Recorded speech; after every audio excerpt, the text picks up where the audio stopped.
మన సీఎంఓ నుంచి మన తెలంగాణ ముఖ్యమంత్రి రేవంత్ రెడ్డి గారి ఆఫీస్ నుండి బాగా మేకపోతు గాంభీర్యాన్ని ప్రదర్శిస్తూ బనకచెర్ల ఇష్యూ చర్చకు వస్తే మేము పోమని చెప్పి లీక్లు ఇవ్వడం జరిగింది ముందు రోజు. కానీ తీరా తెల్లారి చూస్తే ఏమైందో ఏమో మరి చాలా సంబరంగా ఉత్తమ్ కుమార్ రెడ్డి గారు రేవంత్ రెడ్డి గారు ఇద్దరు కూడా పోయి మరి చంద్రబాబు నాయుడు గారిని ఎదుర్కొని సన్మానం చేసి ఆ ఫోటోలు వీడియోలు చూస్తుంటే అయితే పండగ వాతావరణం కనబడ్డది. మరి అన్నీ చేసి కూర్చున్నారు. సరే మీటింగ్ పోయినరు. మీటింగ్ పోయినాక నేను మీ అందరికీ తెలిసి ఎప్పుడు కూడా సమాచారం లేకుండా మాట్లాడను, నిర్దిష్టమైనటువంటి ఆధారాలు లేకుండా మాట్లాడను.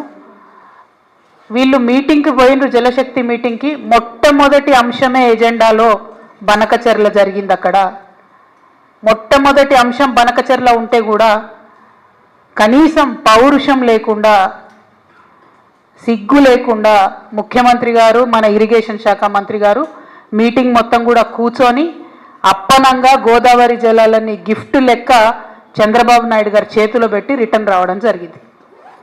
ఎంత దారుణం అంటే ఇది, ఈ బనకచెర్ల ప్రాజెక్టు కనుక జరిగితే గోదావరి జలాలలో తెలంగాణ యొక్క హక్కులు శాశ్వతంగా హరించిపోతాయి.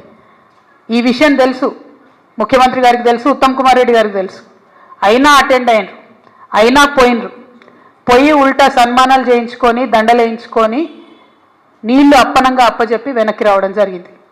నిజంగా ఎంత బాధ అనిపించిందంటే ఆడ చంద్రబాబు నాయుడు గారు సన్మానం చేస్తుంటే ముఖ్యమంత్రి గారి ముఖం ఆనందంతో వెలిగిపోతున్నది. కానీ నాకైతే బలిక బక్రాన్ చూసినట్టు అనిపించింది. కానీ ఇక్కడ బలయ్యేది ఎవరు? తెలంగాణ ప్రజలు.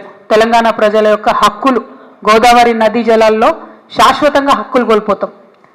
ఇది వాస్తవం, ఇది జరిగింది అక్కడ.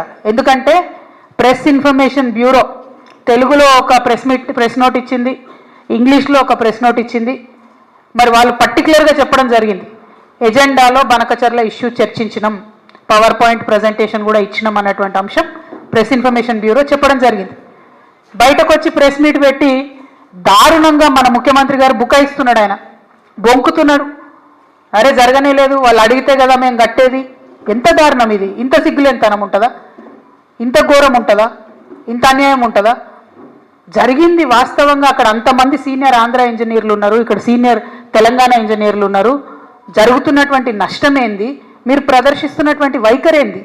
ఇంత నాన్ సీరియస్గా ఉండేటటువంటి ముఖ్యమంత్రికి నిజంగా మన రాష్ట్రాన్ని పరిపాలన చేసే హక్కే లేదు. ముఖ్యమంత్రి గారు తక్షణమే రాజీనామా చేయాలని ఈ సందర్భంగా నేను డిమాండ్ చేస్తూ ఉన్నాను.